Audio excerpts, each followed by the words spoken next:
zusammen, liebe Grüße von Anton hier aus Bremen. Yeah, my name is Anton. I'm currently still a student, a graduate student in a program called Water and Coastal Management and Environmental and Infrastructure Planning. There was a program from the universities of Oldenburg and Groningen in Germany and the Netherlands. And it has been mostly online, unfortunately, a remote master for the biggest part. But I still got to experience like all the two different places of studying. And I'm still a student right now, finishing my master thesis. That is what I'm doing for the biggest part. And I'm currently in Bremen, my hometown. But I'm gonna move to Cologne next week, actually, back to Cologne where I did my undergrad studies. It started last November. It's called this Eurocean's Youth Network. Was initiated by the Surfrider Foundation Europe. And we are more than 100 young people from all over Europe, every European country. We all have very diverse backgrounds and therefore like different perspectives and skills that we bring into this network.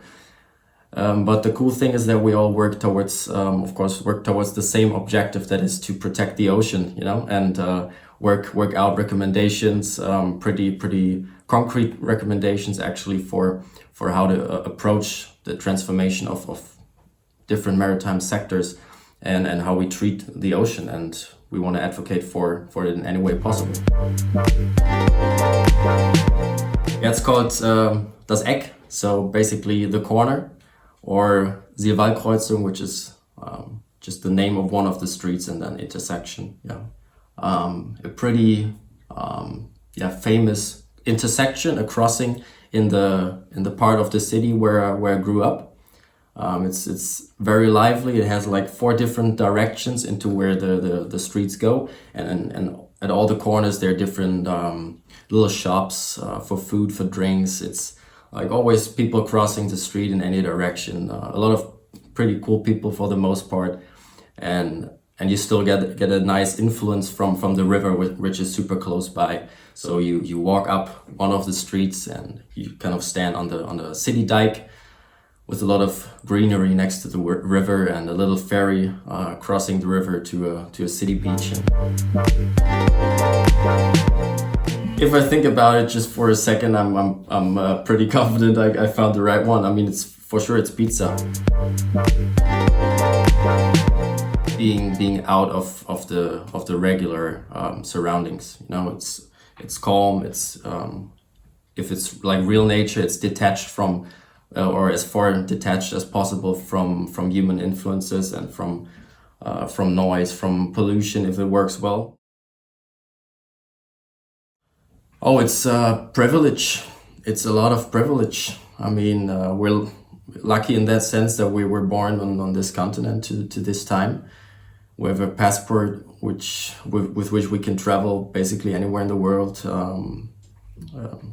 We're very privileged, but we also have a lot of responsibility, I guess, that is the result of this privilege, or how it was developed in the past.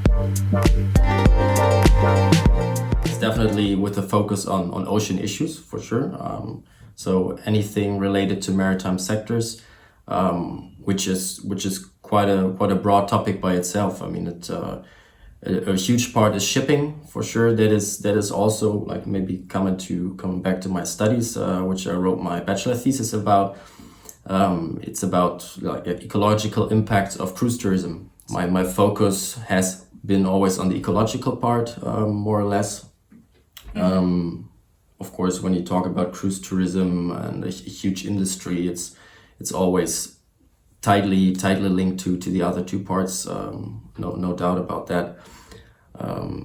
Shipping. How can the shipping sector actually be operated in a way in the future that it is viable to continue to exist. A group that definitely comes to my mind is a group called Aéri Révolté. It's a French, or it's a German band. Or I think they're not together anymore, but it's a German-French band. Yeah.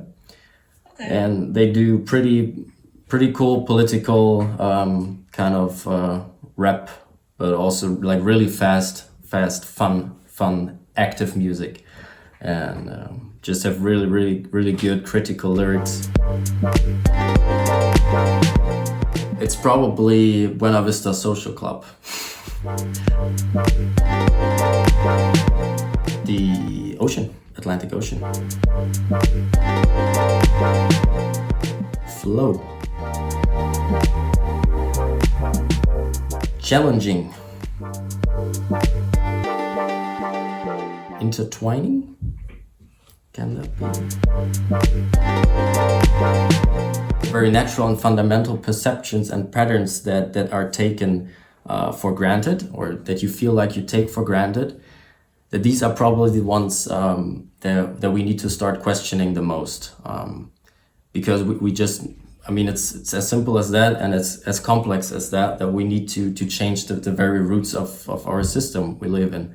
And so this includes asking a lot of questions and changing your own worldviews and perceptions. The hope is to really become a serious front runner in climate neutrality and in environmental protection, and not just on a cover or in a policy document, but really something that works.